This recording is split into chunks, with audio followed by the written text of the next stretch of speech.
Alors, on va attaquer justement le sujet sur le décryptage de ces résultats, les chiffres. Paul-Stéphane Mounouga, Paul Biya vainqueur avec 53,66, suivi de Diploma 35,19. Qu'est-ce qui retient l'attention du politologue à l'observation justement de cette grille des résultats et de ces chiffres? Plusieurs éléments retiennent mon attention, mais parmi les éléments qui retiennent mon attention, je commencerai par dire que quand vous analysez froidement ces résultats, vous vous rendez compte que la gouvernance du mandat présidentiel qui vient de s'achever n'a pas rencontré l'assentiment du peuple. Parce qu'en réalité, si quelqu'un part du gouvernement, en 2 mois, il réussit à avoir 35%, ça veut dire que quelque part, vous devez questionner votre gouvernance. Et pour questionner votre gouvernance, vous devez questionner les hommes qui vous accompagnent. C'est le premier sentiment qui se dégage en réalité de ces élections. Ça veut dire que ceux à qui le président de la République de 2018 en 2025 a confié des tâches n'ont pas aidé le président de la République. Parce qu'on ne voit que les 35% de Tiroma. Mais j'ai envie de vous dire que si on regroupe le score de toute l'opposition, j'ai envie de vous dire que en réalité, c'est un échec. 7%. En réalité, c'est un échec pour le RDPC en réalité. C'est même presque une défaite. Donc, c'est la première leçon qu'il faut tirer. Et maintenant, s'il faut questionner le pourquoi de la leçon, on se rend simplement compte que c'est un problème d'homme. Et peut-être quand on va arriver dans les perspectives, je vous dirais certainement que pour le président de la République, pour être sûr justement que le président de la République reprenne les choses par les mains, on va observer ses premiers actes, notamment son prochain gouvernement. C'est ça qui va nous permettre de savoir si lui-même il a pris conscience que de 2018 en 2025, il n'a rien fait. Il parle de 71% à 53%. Exactement. C'est une sorte de vote sanction en réalité. Ça veut dire que certains citoyens ont compris que peut-être il est temps de passer à autre chose. Et le second enseignement concerne l'opposition. Parce que quand on analyse aussi froidement ces résultats, on se rend compte qu'une candidature consensuelle aurait gagné le président de la République. Ça saute aux yeux quand vous analysez les résultats que si on avait eu un candidat consensuel, certainement on aurait eu à ce jour un 3e président de la République. Ça démontre donc à suffisance que quelque part l'opposition porte en elle-même les germes de son échec. Il faudrait aussi qu'elle se remette en question, qu'elle se pose les véritables questions et qu'elle comprenne également qu'on prépare une élection à partir du lendemain de la proclamation des résultats. Ça veut dire que pour gagner en 2032, c'est à partir de maintenant qu'on prépare les élections de 2032. Ce n'est pas en 2031. Sauf qu'on a un candidat de 3 mois qui fait un score. Ça, c'est exceptionnel. C'est un phénomène. C'est miraculeux même. C'est pour ça que je lui donne, comme on dit au quartier, je lui donne les mains. Mais ils doivent comprendre que c'est comme la Coupe du Monde. C'est pour ça que les pays africains n'arrivent pas à performer à la Coupe du Monde parce qu'ils ne comprennent pas que la Coupe du Monde qui va se jouer en 2022, d'autres nations préparent ça depuis 8 ans. C'est pour vous dire que pour gagner l'élection en 2032, c'est maintenant que vous devez commencer mais ceux qui nous ont montré qu'ils préparaient l'élection depuis 7-8 ans aujourd'hui s'en sortent avec des scores misérables. J'ai envie de vous dire que dans ça aussi, il faut analyser l'environnement et la structure politique. Ça, c'est mon point de vue personnel. Quand vous analysez, vous avez l'impression qu'il y a certaines personnes qui ont dit que ils vont simplement, justement, parce que je sais qu'il s'agit de l'honorable Cabral Libi, ils vont systématiquement le combattre pour lui montrer qu'il n'est rien. Peut-être à cause de ses positions. Vous croyez au tout sauf Cabral? Peut-être parce que le PCRN, on est convaincu qu'il y avait un appel à tout sauf Cabral au sein de l'opposition. Non, quand vous analysez et que vous êtes sérieux et vrai envers vous-même, vous avez l'impression qu'il y a certaines personnes qui ont travaillé justement contre Cabral Libi, peut-être parce qu'ils n'avaient pas des positions extrémistes. Parce qu'on a 2 types d'opposition aujourd'hui. Je le disais la dernière fois sur votre plateau. On a une opposition qui pense qu'il faut utiliser tous les moyens. Et on a une autre opposition qui pense qu'il faut travailler pour pouvoir arriver à étudier. Et vous allez donc vous rendre compte que quand vous êtes du côté de ceux qui pensent qu'il faut travailler, malgré tout ce qu'on peut reprocher au gouvernement, parce qu'il faut aussi dire que quelque part, on a des lois qui sont très injustes, comme notre code électoral. Il y a donc certaines personnes qui pensent qu'on doit faire avec et jusqu'au moment où peut-être nous-mêmes on pourra modifier ces lois et rentrer à étudier. Il y a d'autres personnes qui pensent qu'il faut utiliser tous les moyens, y compris la violence. Mais je vais sortir en disant que ce qu'on observe aujourd'hui, c'est simplement la conséquence également d'une gouvernance. Parce que si on le dit vous l'avez déjà dit. C'est qu'on n'est pas sérieux envers nous-mêmes. Comment est-ce que vous lisez d'abord le score du président sortant et les scores des autres candidats? Monsieur Limbi Lobé nous rappelait tout à l'heure que nous sommes à la 17e élection. Et quand vous prenez les scores du président aux différentes élections présidentielles, je crois que la décadence est visible, nettement visible. Et le président est passé en moins de 7 ans de 71 à 53. Ne faisons pas comme s'il ne s'était rien passé. Ça signifie tout simplement que le président Biya a cessé d'être et l'élu des cœurs et l'élu des urnes. Et cette élection nous démontre que au niveau des cœurs, M. Issa Chiroma est devenu l'élu des cœurs. Mais que le président Biya est devenu l'élu des urnes. Parce que les urnes ont parlé. Et il ne faut pas faire qu'on fasse comme si ça n'avait pas une signification. Je vais vous parler par 3 images. Arlette Laguié, une femme politique française, s'est insurgée une fois en disant « Mais ce n'est pas possible. Je fais de la politique pour les pauvres et les pauvres ne viennent pas m'écouter. Ce sont les riches qui viennent à ces meetings. » Elle ne comprend pas. Le professeur Maurice Duverger a dit du président de Gaulle que sa personnalité était si forte que si on avait pris un sac de patates et qu'on ait écrit dessus de Gaulle, ce sac eût été élu à la présidence. C'est des images qui ont trompé le président Biya. Il n'a pas vu la forêt pousser parce qu'il y avait juste un arbuste, un arbre devant lui. Et le professeur Schwarzenberg nous a appris qu'il a maintenu le maréchal Tito en vie pendant 20 ans, alors qu'il était déclaré cliniquement mort. Tout simplement parce que le nom Tito symbolisait l'unité de la Yougoslavie. Et c'est des images qui ont suffisamment flatté les égos de notre classe dirigeante. Et aujourd'hui, le président Biya doit pouvoir se rendre compte que dans la ruse, ce qu'il a créé comme opposition, c'est-à-dire une opposition de convenance, je vous l'ai souvent dit, il n'y a pas d'opposant. Si j'enlève Limbi Lobé, je m'enlève moi-même, on n'en trouve pas beaucoup. Ah, vous êtes déjà opposant? Oui. Ah bon? Oui. Donc vous n'êtes que suspendu du RDP. Tous mangent et déjeunent dans le creux de la main du président dans la nuit et viennent nous fournir des mascarades comme ce qu'on voit. Ce n'est pas sérieux. Il faut pouvoir dire à l'opposition aujourd'hui, ceux qui ont refusé des coalitions, ceux qui ont soutenu le bon diable et autres, on n'est plus dupes. On les voit venir. Et je suis un peu dérangé parce que moi je suis allé en France pour apprendre la science politique. Mais quand je suis rentré au Cameroun, je me suis rendu compte que 30 millions de Camerounais sont des politologues. Mais aucun n'a mis les pieds dans une faculté de sciences politiques. Vous avez des illuminés comme, je lisais encore un papier de Jean-Pierre Bokolo. Un réalisateur télévisuel. Un réalisateur télévisuel au bras court d'ailleurs. Au bras court. Venir nous donner des leçons en train de construire, de tisser des images. Non.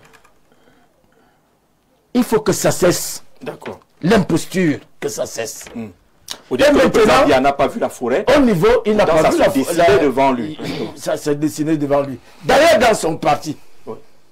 C'est-à-dire que l'élection du 12 octobre était la finalisation d'un coup d'État qui avait été préparé dans sa maison et avec les siens. Le premier coup d'État qu'il y a eu, d'abord dans cette République, les gens, c'est passé inaperçu, mais tout le monde savait que c'était un coup d'État. Ça a été le coup d'État administratif. Quand on a donné une délégation permanente de signature à un fonctionnaire, vous voyez comment c'est que le pays est devenu. Il y a eu ça. Il y a eu le coup d'État économique. Il y a eu le coup d'État politique interne au sein du RDPC, où on a coupé le président Biya, on l'a aveuglé de sa base militante. J'avais commis un article à l'époque que j'avais appelé le push de la Légion Kyoté. Et ils ont fait croire à Paul Biya qu'il pouvait mieux s'occuper du parti, qu'il aille se reposer. Et pendant ce temps, on a tissé à des étages, à 9 niveaux, des mafias. Et il fallait donc ces élections-là pour venir concrétiser le coup d'État politique général. Mais ils se sont trompés sur beaucoup de choses. L'armée n'a jamais fait un coup d'État pour un civil. Tout à fait. L'armée ne fait pas un coup d'État pour un civil. Ils ont essayé leur part en 84, ils ont échoué. Et maintenant, on comptait sur eux. C'est ça qui m'a poussé donc à faire une autre tribune, le Cameroun sur la voie du syndrome ivoirien et gabonais. Qu'on s'attend, ce qu'on voulait nous faire comprendre, à quoi on devrait s'attendre, c'est que ce soir, au jour de la proclamation des résultats, que le coup d'état scientifique qu'on a annoncé depuis, que la rue prenne donc les affaires et vienne donc mettre le président Biya dans la rue. Et ça, c'est avec la complicité interne du RDPC. D'accord, c'est clair. Et c'est des gens... On va chuter, oui. Je chute. Et c'est des gens qui, vraiment, quand ils regardent ces résultats, ils doivent comprendre que le peuple ne veut plus d'eux.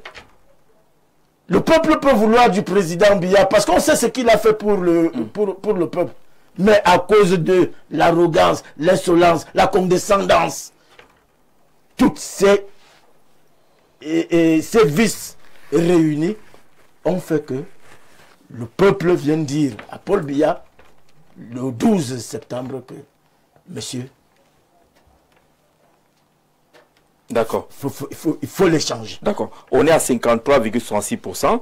En 2018, on était à 71,28%. En 2011, 77,99%. En 2004, 70,92%. Jamais en deçà de 70%. Mais là, nous sommes à 50%, pratiquement à Belé-Nibiobé.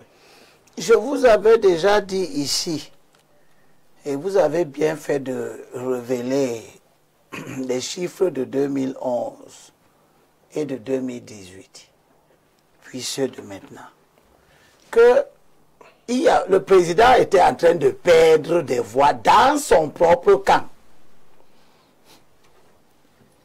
Il faut rappeler que 2011, c'est la première élection que Elections Cameroun organise. Il a donc 99,99%. À la deuxième élection, 2018, il a 71%. Il est parti de 3 772 000 voix en 2011 à 2 522 000 voix. C'est-à-dire que dans son propre électorat qui lui est fidèle, il a perdu 1 250 000 voix.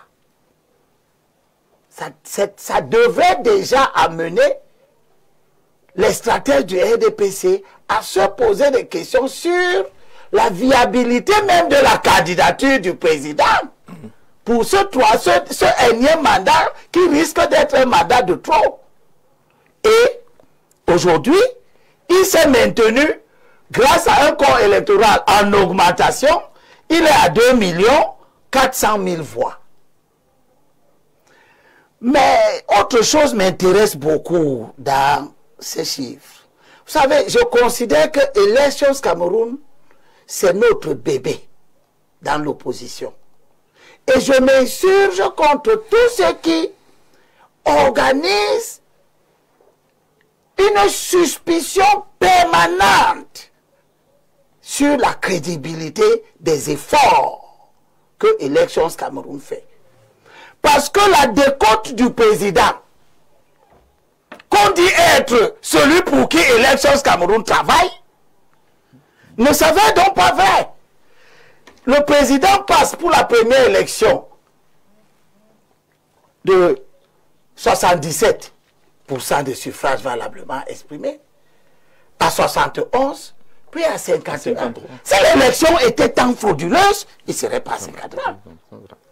Si les gens qui sont autour de lui, qui voulaient absolument, vaille que vaille, montrer que le président tient les rênes, il est populaire, il est aimé, ils auraient donc fraudé jusqu'à avoir, ou peut-être même 80%. Donc, ce discours de suspicion infondée, j'ai vu des ONG dont les présidents ne participent jamais aux élections, qui vivent des financements de l'Union européenne, qui ont intérêt à démontrer tous les jours que le processus électoral est chaotique, il est mauvais. Je les vois dans toutes les réunions que comme les membres du conseil électoral organisent dans les régions. Ils n'ont qu'un seul discours qui vise à préparer les esprits à la fraude électorale qui ne démontre pas. Je rappelle ici que depuis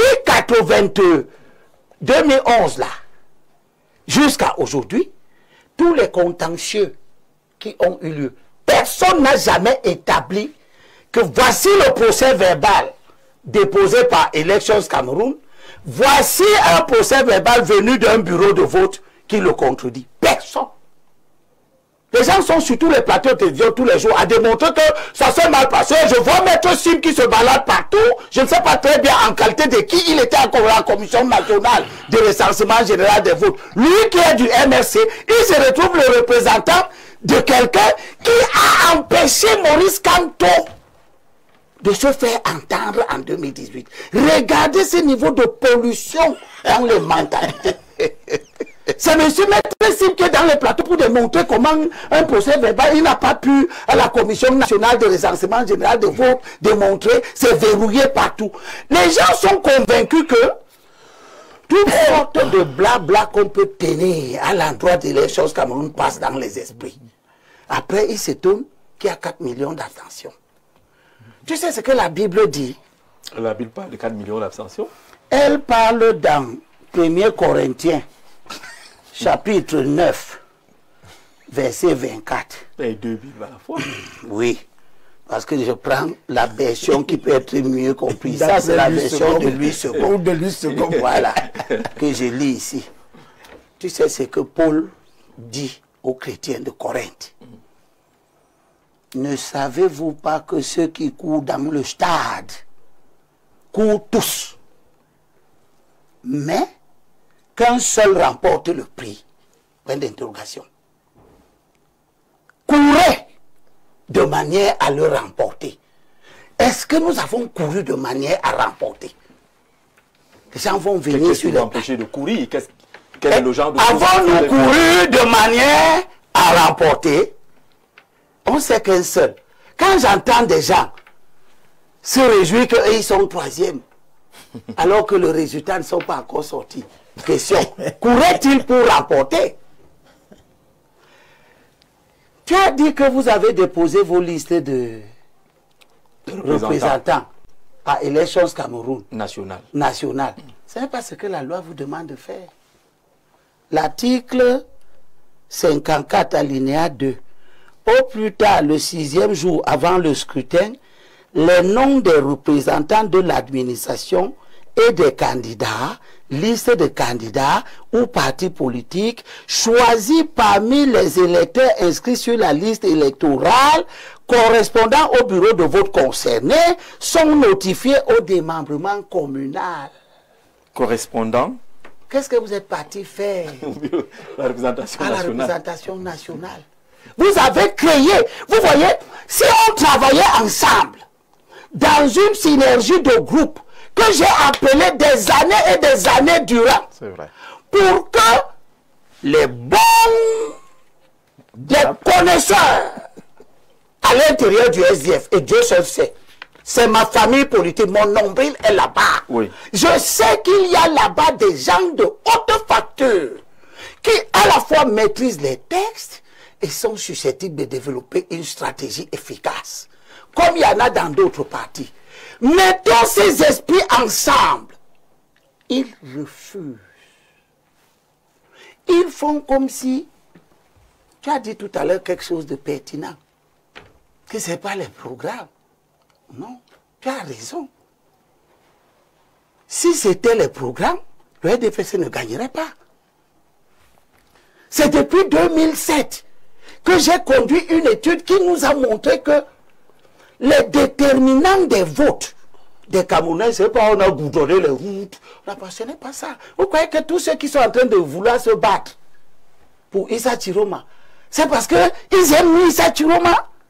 Je vous rappelle que Issa Chiroma est candidat aux élections. C'est le seul ministre dans le régime de Biya qui va aux élections. Il était aux élections en 2007, législatives, dans la circonscription de la Benue-Ouest. C'est sa circonscription, 2 sièges. Tête de liste, il est battu. Il était au municipal, à Garoua 1er, tête de liste, battu.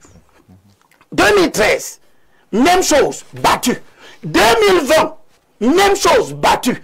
Qu'est-ce que cela veut dire? Que les gens qui vivent avec Issa Chiroma, qui sont sa base supposée électorale, qui le connaissent, ne veulent pas de lui. Ils ne veulent pas de son parti non plus. Je vous rappelle qu'au moment où je parle ici, Issa Chiroma est conseiller municipal de Garoua 1er, où il a eu 3 sièges en 2020. Qu'est-ce que cela veut dire? Cela veut dire que le score que Issa Chiroma a là, et c'est ce que tu as dit tout à l'heure, qui est très pertinent, il faut qu'on puisse comprendre d'où vient ce score. On se bat pour que les forces de l'opposition, dont il n'est pas membre, coalisent. Tout le peuple, comme tu l'as dit, que tout le monde demande qu'il y ait une coalition de l'opposition. Est-ce que quand tout le monde, des mois et des mois durant, est en train de demander la coalition, on attendait Issa Chiroma là-dedans? Il était dans le régime, non? Il arrive à la 24e heure et puis... voilà. À la 26e heure. Et ce qui l'amène,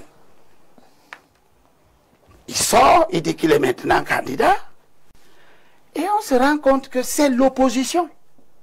Ce sont des acteurs de l'opposition qui se prévalent du nationalisme, qui se prévalent d'être des révolutionnaires, qui prétendent avoir organisé tous les événements de 90. C'est eux qui s'en vont fabriquer Issa Chiroma comme candidat de consensus. Un paradoxe. L'idée qu'il est candidat de consensus va lui profiter. C'est elle qui lui profite là. Je ne sais pas quel programme Issa Chiroma a eu. Je ne vois pas les peuples du sud-ouest à qui Issa Chiroma dit que lui, il est en contact permanent avec les organisateurs des meurtres. Je ne pense pas que l'électorat des enfants du nord-ouest et du sud-ouest sont suffisamment si mauvais de penser qu'ils doivent donner leur suffrage à celui qui a organisé, qui participe, qui collabore, qui négocie, qui cause avec les gens qui ont tranché la tête de Florence Ayafor, après lui avoir enfoncé le bâton dans le vagin. On comprend la gravité. On ne peut pas me faire croire que notre peuple est si insensé. Or, Issa Chiroma, que personne ne connaît au littoral. Vous avez appris un jour que dans le cadre du FSMC, Issa Chiroma a fait une descente dans les organes de base au littoral. Alors, Il a été dans le Mungo. Vous nous permettez d'ouvrir la page justement concernant ces autres grilles de lecture, concernant le résultat des candidats dans des régions, le cas Paul Biya, le cas Chiroma. On va vous donner la parole tout à l'heure. Oui, je termine s'il te plaît. Oui. Rapidement. Vraiment Pour rapidement. dire que c'est pas s'il a 35% là, c'est simplement parce que dans l'esprit des gens, on dit qu'il est lui le candidat du consensus. Or, aucun candidat ne l'a rallié. Il faut que tous ceux qui l'ont voté sachent que ils se sont laissés tromper. Parce que quand nous on parle de candidat du consensus, on est en train de dire que les autres candidats doivent soutenir l'un d'entre eux. Or, aucun candidat parmi les 12, parmi les 11, moins lui, aucun candidat ne le soutient. Il est donc le candidat du consensus de qui? Comment? D'accord, merci. Merci, Libi Lobé. On va entrer dans cette question-là. Vous voyez donc comment les gens profitent de la lutte, de la longue lutte de l'opposition, de la douloureuse lutte de l'opposition, qui dure déjà 40 ans. Des gens sont capables de sortir du régime qu'ils servent pour venir récupérer les bienfaits La mise. D'accord, on va continuer l'émission.